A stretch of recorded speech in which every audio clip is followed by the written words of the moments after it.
What's up, guys? Welcome back to Newswave. So, wouldn't you know it, we get another announcement for Pokemon, and there's a bunch of controversy online again. It seems to happen seemingly every time since Sword and Shield announced that the national decks wouldn't be in it with a bunch of different Pokemon outside of those games.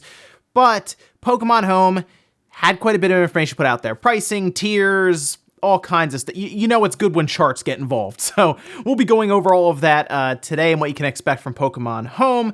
And we have a kind of a newer discovery. I guess a trademark was filed for the PlayStation 5 that seems to be showing Sony getting ready for, well, the PlayStation 5 reveal, it looks like. Everyone just wants to see this thing, so we'll go over what's happened and why people are expecting it to really be happening soonish. As always, guys, if you enjoy these videos, make sure you hit that like button. Helps out a ton, and I appreciate you guys hitting that like button throughout the past month or so. It does help out quite a bit. And if you're brand new here, make sure you hit the subscribe button down below so you can stay up to date on all of the gaming news going on in the gaming world. We're going to start today with Ori, which is a game that I am really looking forward to right now, of course, coming out in March 11th. And they put this tweet out here saying, Ori and the Will of the Wisps has gone gold, and that is exciting stuff. That means it is ready to go, and I like the first one quite a bit. If you haven't played it, it's on Game Pass.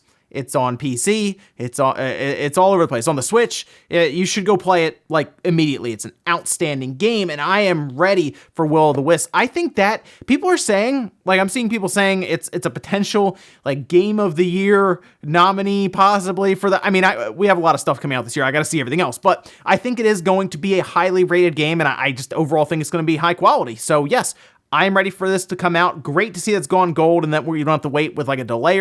We've seen enough delays. So to hear that it's gone gold is exciting on its own, and we'll look forward to it at the beginning of March. Also, we had some data released for Nintendo's mobile games. Now, they have quite a few out there right now, and they have now reached $1 billion in player spending. Let's actually take a look at a chart here that broke it down. It's kind of lopsided. You can see that here. Fire Emblem, yeah, that accounted for quite a bit of money, $656 million in global player spending for Nintendo mobile games. Not even close with Animal Crossing behind it at $131 million. I mean, that is such a massive gap to see. Dragalia Lost is there at $123 million. And then you drop down to Mario Kart Tour, which, by the way, I feel like Mario Kart Tour did not go well for Nintendo. It just beat out Super Mario Run. And Super Mario Run was deemed so much of a failure that they decided to shift to the free-to-play mentality rather than just try to sell a game straight up. And Mario Kart Tour has had like the most downloads out of all of their games by quite a bit. So interesting to see it really struggling to move up there, even being beat out by Dragalia Lost. Interesting. And then Dr. Mario World, I mean, that's not even close. 4.8 million. That definitely flopped there badly. And the mobile games, as you can see, I mean, $1 billion in player spending. That's massive for Nintendo. I mean, they haven't been in the mobile space that long if you really look around, a couple of years, and they've already accumulated that much money. And this doesn't even count for Nintendo's their share of the Pokemon Go profits, and yeah, that was big time as well. So of course Nintendo will continue to focus on their overall console sales with the Switch and those games, but it is nice to see this because while I'm not really that into mobile games, I understand that this will help to fund those console games for the Switch, and it seems like we're going to be getting some pretty good ones here coming up with a direct that we assume will be happening soonish. Oh, and randomly yesterday, we had another game from CD Projekt Red hit the Switch, and it was kind of out of nowhere, although it already is on other platforms, PC, PlayStation 4, Xbox One. This was back in 2018, and that is Thronebreaker. Yeah, okay, sure. It dropped on that. People had been kind of talking about Thronebreaker kind of showing up. That was actually the game that people were expecting them to bring over outside of Witcher 3. That one kept coming up because it is not as big and taxing as The Witcher 3. It's like a card-based RPG. Some people are pretty big fans of it. If you look on Steam, people seem to like it. It's not overly expensive. I think it's like $15, $20 right in there, depending on where you find it on sale. And I've never really got into Thronebreaker. I've played Witcher 3 and enjoyed that, but not really into any of the I guess extended universe parts of that series, mostly just in The Witcher 3. But still, for fans of it who wanted a portable experience for Thronebreaker, it's there. I'm surprised I don't think they've brought it to mobile phones yet. That's actually a bit surprising there, but it's now on the Switch, kind of just a random shadow drop, just boom, there you go. And guys, some of the quick news out of the way, let's get into the bigger stuff. Let's start with Pokemon Home right away. Now, We knew Pokemon Home was going to be detailed because it was scheduled to launch in February, and yesterday we got a massive information dump. A ton of stuff got put out there for Pokemon Home, how it was going to function, the different tiers, the pricing. It was all over the place, and people were definitely disagreeing on this one. Look, every time we get new stuff for Pokemon, there seems to be a bit of controversy, and this was really no different. So let's take a look at the chart because, again, you know it's great when there's a chart involved. At least this is for something with tiers and pricing and not necessarily a release date like we've seen with things like Anthem. But here we go. Let's take a look at the chart that they put out right here. This gives us an idea as to what you can expect. There's a basic plan and a premium plan. So the idea with the premium plan is that one you can purchase in several months if you'd like, or for the year. So you can do 1 month for $3, 3 months for $5, or 12 months for $16. That is a bit of a markup from Pokemon Bank that was used on the 3DS at $5 per year. Instead, it is actually more than tripled, up to $16 per year. And we have our different things here that you can do or not do depending on what you have. So you can move Pokemon from Pokemon Bank. With Basic, you cannot. You will have to at least buy in for at least 1 month with Premium. And when you do that, you will also get a month free for Bank. That'll give you the ability to move your Pokemon over from the 3DS into Home. And we do have to also wait for that Pokemon to technically be added in to Pokemon Sword or Shield or any of the other upcoming ones, which maybe the expansions coming up will have that Pokemon that you want added in. And then you also have the number of Pokemon that can be deposited. If you want the free version, there is 30, up to 30 that you can do, or the premium version up to 6,000. That is quite a jump there. The number of Pokemon that can be placed in the Wonder Box at once is 3 versus 10. And then you, of course, have the global trade system. That's how many Pokemon you can place in there with Basic at 1, Premium at 3. And then there's also Room Trade, which you can only participate in for Basic. You can host, though, if you have Premium. And then there is the Judge function that you will not have with Basic, but you would have with Premium. They also listed in their FAQ that you would not need Nintendo Switch Online to use Pokemon Home, as that is technically Pokemon Home, I guess, is an app that you use outside of Nintendo Switch Online. But again, if you want to do any of the online functionality within Pokemon Sword and Shield, you would need the Nintendo Switch Online. And that is, people are looking at Pokemon right now. I think the reason this is kind of putting some people over the edge, although it's already kind of been like that for a while now with Pokemon Sword and Shield, is that it's more money, right, on top of everything we've been seeing. And it seems that people are realizing that Pokemon is expensive. Yes, Pokemon's kind of always been expensive since we've always had 2 versions of the game, and then kind of that third version. Even back in the day, we had to get link cables and stuff. Yes, it's always been expensive, but I do look at this and say, I think this is the most expensive it's ever been, right? You have to pay for online if you want to play online. You do have this Pokemon Home that you would have to pay for if you want to grab your Pokemon from the 3DS or Bank, Pokemon Bank. You bring that over. Now, at least they have a free option here, but it is fairly limited, and having just 30 Pokemon to be able to be stored in Home. I do have a question.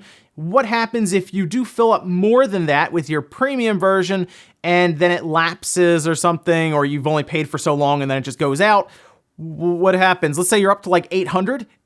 Does it just like give you the first 30 then? Or can you pick which 30 you want to take out?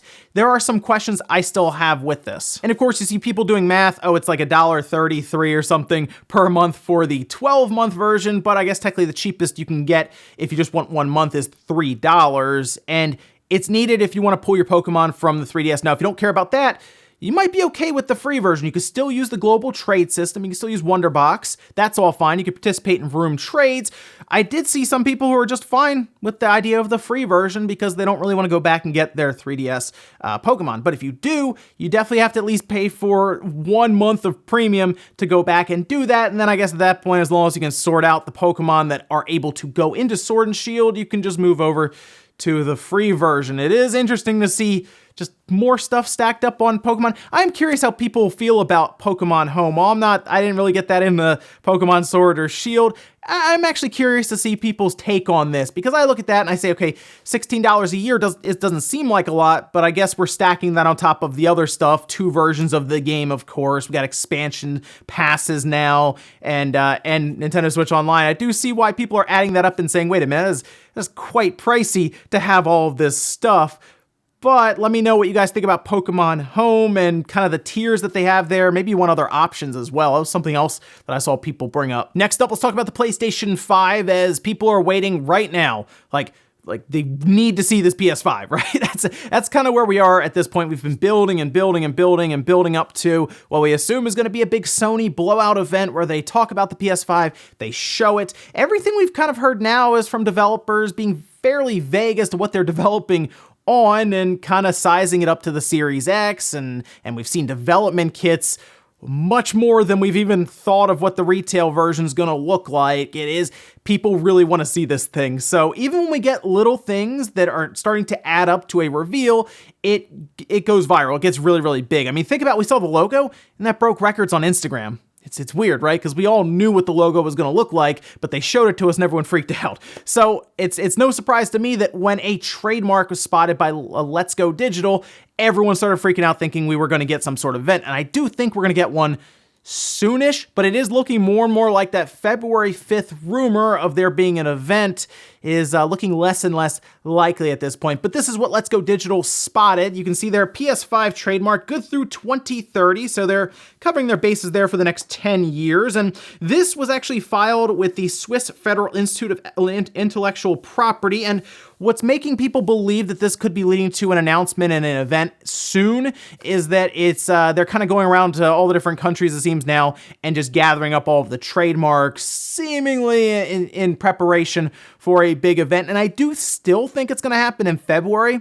I was initially leaning towards the first half of February, but at this point, it could be the back half now, and we'll see if Microsoft has an event that follows up with that, and maybe there's a Nintendo Direct thrown in there. This could end up being a pretty packed month in February, and to be honest, January was kind of like nothing, not a lot of stuff happened in January, right? It was kind of like, okay, just casual, business as usual. And then we get into February and we could see a PS5, get unveiled. We could see a Nintendo Direct with some cool games getting shown, and then Microsoft might throw something in there. So little things like this trademark, yes, it is adding up, but you're going to see people look for everything possible for the PS5 right now, whether it's a developer saying something or Sony filing a trademark like this. But here's hoping they show it soon so we can move on and get ready for the release. And E3, I'm sure there'll still be plenty of info from third parties about the PlayStation 5. Next up, let's talk about Atari, but not about how Atari is sending my VCS to me. Just apparently talk about how Atari is going to be opening hotels. Here, take a look. Yes, this is a thing. Atari's going to be opening video game themed hotels. According to them, Atari is a trailblazer in the gaming industry, is pioneering an exciting new concept, a unique lodging experience combining the iconic brand with a one-of-a-kind video game themed destination. Atari Hotels level up hotel entertainment with fully immersive experiences for every age and gaming ability, including the latest in virtual and augmented reality. Select hotels will also feature state-of-the-art venues and studios to accommodate esports events, and that first Atari Hotel is planned to break ground this spring 2020 in Phoenix, Arizona, followed by several other locations. But what?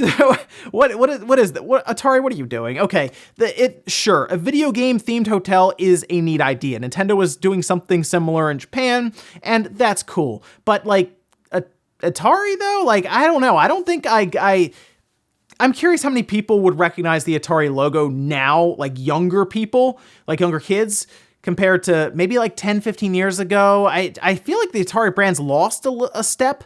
And I don't really know why now they're plastering that on the side of a hotel, this big, Atari logo. I mean, it could be interesting. They'll have venues set up for esports events, virtual reality, augmented reality. It really comes down to what they do with the hotel experience itself. It could be fun, I guess. I'm just what are they going to put, do they have any characters that they put in there that they own? I don't know. I mean, if you go to Nintendo's hotel, you expect you're going to see Mario and you're going to see Link, right? And Donkey Kong and all these characters. Maybe see Yoshi over there, by the bars. I don't know. But you wouldn't really walk into Atari and, I don't know, what are you going to see? Centipede? I'm not sure. That's what I mean. They don't really have anything iconic to put in there to just be yeah, this is Atari's hotel. And then our last bit of news, talk about Need for Speed Heat. I've been a fan of this game, and I knew it was only a matter of time before EA did something with a microtransaction of some kind, right? Extra monetization on this game going forward. These are live service games at this point that are connected to the internet, so it was only a matter of time, and they have added something. Now, I will say, based on EA's track record, this is not as over the top as even I was expecting. I thought they'd get real crazy with it. Experience boosters, because it can be a bit of a grind at times to level up depending on what you're doing in the game. I was expecting something like that.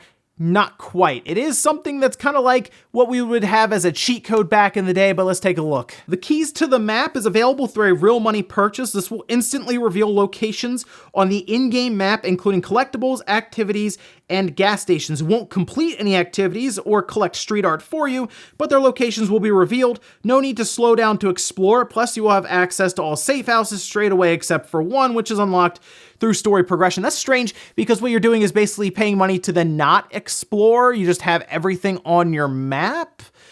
That's weird. That seems strange, right? You're paying money to basically not play the game. I mean, you're still playing it, but you're not exploring and discovering. And that was actually pretty fun to do, that drive around. Just basically you just go for a drive, and as long as it's within like a certain radius, it will pop up on your map. So basically you're paying money to just open up the entire map. That used to be a cheat code back in the day, right? For some games, you put in a certain button combination or you do sound tests.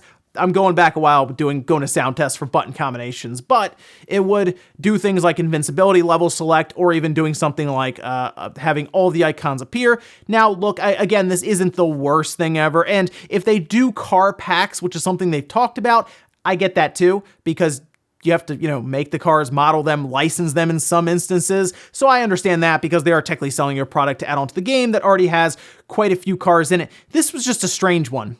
This seemed like a quick, oh, look, if you want to skip this stuff, here you go. You can have this. Doesn't really affect what I'm doing or playing in the game. It just was strange. And it feels kind of like, it's still not as bad as like the Assassin's Creed Odyssey experience booster, because that felt like it was a grind on purpose to make you buy that. This just seems like a strange thing to add in, but I guess if you don't want to explore the game that you bought to drive around and explore, you can pay an extra like $6. So there's that, I guess. And we'll finish up with the comment of the day, as you're seeing here. This is from Seth saying, I remember when Crash Racing didn't have microtransactions and was advertised as having no microtransactions. That is correct. That is the live service for you. Yeah, that it works out every time. Like reviews that you probably saw for Need for Speed Heat. I mean, I did one and I said, wow, there's no microtransactions in this thing.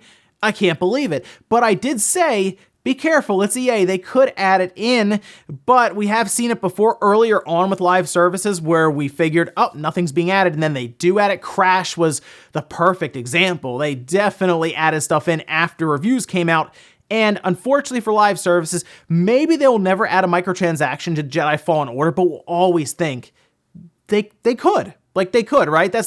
So a really cool game come out from EA, and it's always connected to the internet. Doesn't have microtransactions at first, but we will pretty much all say at this point in the review, they could add them at some point, even if there are never any plans to do so. And that's just the way it is with live services at this point. We just don't really trust them to not add that stuff. And ladies and gentlemen, that's going to do it here for Newswave. If you enjoyed this video, guys, hit the like button, really helps out. If not, hit the dislike. Leave comments down below about everything we talked about today, whether it's Pokemon Home. What do you think about that pricing on it, the tiers and all of that? Are you subscribing to Pokemon Home when it's available in February next month? Let me know what you think about all of that. And also, what about the Atari Hotels? That's a strange one to hear about, right? I don't get it either myself. And then the PS5 Trademark. Are we due for that PS5 event soon? Like next week soon? Like 2 weeks from now? Guess a date down below, and let's see if anyone can get it right. Thanks, guys, for watching, and I'll see you next time.